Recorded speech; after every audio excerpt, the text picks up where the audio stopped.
Hello students, कैसे हैं आप सब। आई होप आप बिल्कुल ठीक होंगे। देखो, आज जिस बारे में हम बात करने वाले हैं वो हैं प्रीपोजिशन के 3 वर्ड। ठीक है, जो जिनके मतलब जो मीनिंग है वो बिल्कुल सेम सेम है, बट उनके इस्तेमाल करने का, उनके यूज़ करने का तरीका अलग अलग है, डिफरेंट है। ठीक है, वो कौन कौन से हैं?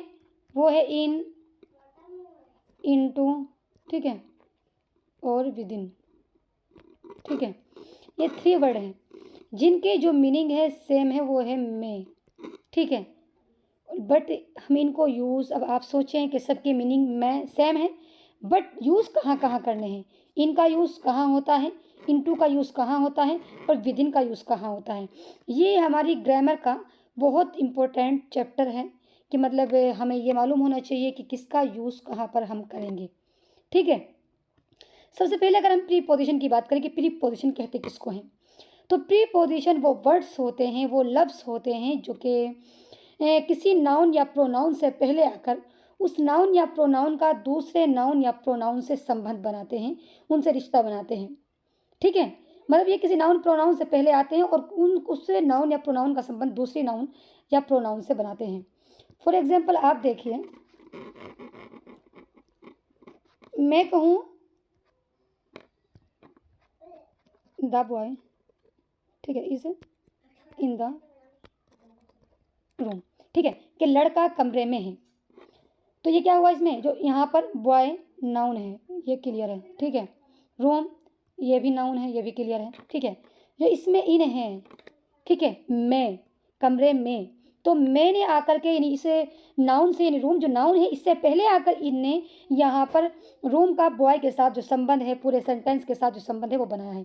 क्योंकि अगर मैं खाली ऐसे कहूँ बॉय लड़का, या मैं खाली कहूँ रूम, तो आप नहीं समझोगे। ठीक है, लेकिन जब मैंने कहा लड़का रूम में है, तो फिर क्या, तब समझ में आया कि मतलब लड़का रूम में है, पूरा सेंटेंस जो है, कंप्लीट सेंटेंस जो है, तब समझ में आया। तो इन यहाँ पर प्रीपोजिशन है। ठीक है, प्रीपोजिशन, क्योंकि इसने इस नाउन का मतलब जो संबंध है इस नाउन के साथ बनाया है। तो जो नाउन या प्रोनाउन से पहले आकर दूसरे नाउन या प्रोनाउन से उसका संबंध बनाए, वो प्रीपोजिशन कहलाए जाते हैं। अब यहाँ पर हम बात करते हैं कि नाउन और प्रोनाउन में हिंदी के हिसाब से क्या डिफरेंस है, मतलब हिंदी और इंग्लिश में क्या है। प्रीपोजिशन हिंदी और इंग्लिश में क्या सेम सेम होते हैं, या यूज़ होते हैं, या कैसे होते हैं। तो देखिए, अगर बात करें हिंदी की, तो हिंदी में प्रीपोजिशन बाद में आते हैं और नाउन या प्रोनाउन पहले आते हैं। जैसे मैं कहूँ मेज़ पर, मेज़ पर, ठीक है, लेकिन यहीं पर, यहाँ पर ये प्रीपोजिशन है, बाद में आया है, हिंदी में बाद में आया है। लेकिन अगर मैं इंग्लिश में बात करूँ तो होगा ऑन द टेबल। ठीक है, मेज़ पर, तो यहाँ पर ऑन जो प्रीपोजिशन है पहले लेकर आए हैं। हिंदी में प्रीपोजिशन बाद में आता है, नाउन या प्रोनाउन पहले आता है, और इंग्लिश में प्रीपोजिशन पहले आता है और नाउन या प्रोनाउन बाद में आता है। ठीक है, इस तरह से इनमें डिफरेंस है। हम बात कर लेते हैं कि इन और इनटू और विद इन का यूज़ कहाँ कहाँ हम करते हैं। ठीक है, ये 3 वर्ड हैं, इन, इनटू और विद इन, इनका यूज़ कहाँ कहाँ करते हैं। ठीक है, तो सबसे पहले हम इनकी बात कर लेते हैं कि हम इनका यूज़ कहाँ करते हैं। ठीक है, तो देखिए, इनका यूज़ वहाँ होता है कि जब कोई चीज़ हमारी अंदर होती है। हमें कहना है कि लड़का कमरे के अंदर है। ठीक है, तो जो चीज़ अंदर है, अंदर के लिए हम किसका यूज़ करेंगे, इनका यूज़ करेंगे। ठीक है, यानी अंदर कोई चीज़ अगर हमारी है तो वो इन होगा, वहाँ पर यूज़ इन। ठीक है, अब बात करते, जैसा कि मैंने अभी मिसाल मैंने आपको दी थी, एग्जाम्पल दिया था कि the boy is in the room, कि लड़का कमरे में है, तो वहाँ पर हमने इन का यूज़ किया था, क्योंकि जो चीज़ कमरे के किसी भी चीज़ के अंदर है तो उसके लिए हम इन का यूज़ करते हैं। फॉर एग्जाम्पल मैं कहूँ एक सर्कल में कि लड़के हैं। ठीक है, मुझे कहना है कि लड़के सर्कल में हैं, तो the boys are in the circle, तो जो सर्कल के अंदर है ना, उसके लिए हम इनका यूज़ करेंगे। ठीक है, the boys are in the, ठीक है, कि the boys are in the circle, लड़के किसमें है, सर्कल में है। तो जो चीज़ अंदर है, कमरे के अंदर है, स्कूल के अंदर है, डब्बे के अंदर है, ग्लास के अंदर है, जो चीज़ किसी के भी अंदर होती है, वो क्या कह रहा है, वहाँ पर हम इनका यूज़ करते हैं। ठीक है, वहाँ पर हम इनका यूज़ करते हैं। नंबर 2 पर है जी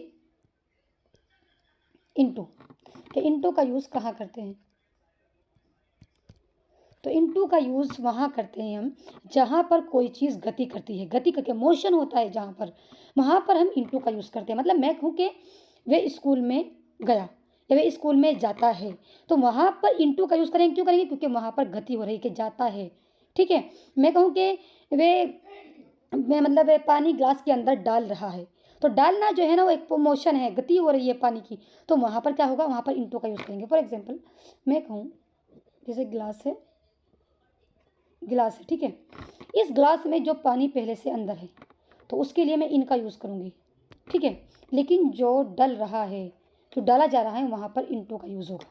ठीक है, जो हम पानी डाल रहे हैं वहाँ पर इनटू का यूज़ होगा, जो पानी पहले से अंदर है उसके लिए इनका यूज़ करेंगे। जैसे मैं कहूँ कि द वाटर पानी इज़ इन द ग्लास, तो वहाँ पर हम इनका यूज़ करेंगे जो पानी पहले से है, जो अंदर पहले से है ना उसके लिए the water is in the glass. लेकिन वहीं पर दूसरा है कि पानी डाल रहा है, वह पानी ग्लास के अंदर डाल रहा है, तो he is pouring water into the glass, वहाँ पर हम ग्लास का वो इनटू का यूज़ करेंगे। क्यों? क्योंकि वो पानी डल रहा है, वहाँ पर मोशन हो रहा है, गति हो रही है। जहाँ पर गति हो, मोशन हो, वहाँ पर हम इनटू का यूज़ करते हैं। ठीक है, तो यही आप समझिए डिफरेंस दोनों में। ये इनका यूज़ जो पहले से अंदर है और इनटू का यूज़ जो कि हम उस टाइम पे गति करके अंदर जा रहा है। मैं कहूँ कि वह स्कूल जाता है, वह स्कूल में जाता है, तो वहाँ पर स्कूल जाना है ना, तो इनटू का यूज़ करेंगे। अगर मैं कहूँ कि वह स्कूल में है तो वहाँ पर इनका यूज़ करेंगे, क्योंकि वो स्कूल में पहले से है। जो चीज़ पहले से अंदर है वहाँ पर इनका यूज़, और जो जा रही है वो इनटू का यूज़ होगा। ठीक है, 3 पर है जी विदिन। ठीक है, विदिन कहाँ पर यूज़ करते हैं? तो विदिन का यूज़ वहाँ होता है कि जहाँ पर कोई चीज़, कोई काम हमें जो करना होता है वो किसी दायरे के अंदर रख दिया जाए, किसी सीमा के अंदर रख दिया जाए। ठीक है, जैसे मैं कहूँ कि तुम्हें ये काम 2 घंटे के अंदर करना है, तो वहाँ पर अंदर के लिए हम विदिन का यूज़ करेंगे, वहाँ इन और इनटू का यूज़ नहीं कर सकते हैं। क्यों? क्योंकि जो दायरे वाली चीज़ें होती हैं, किसी हद के अंदर जो काम होना होता है, वहाँ पर हम विदिन का यूज़ करते हैं।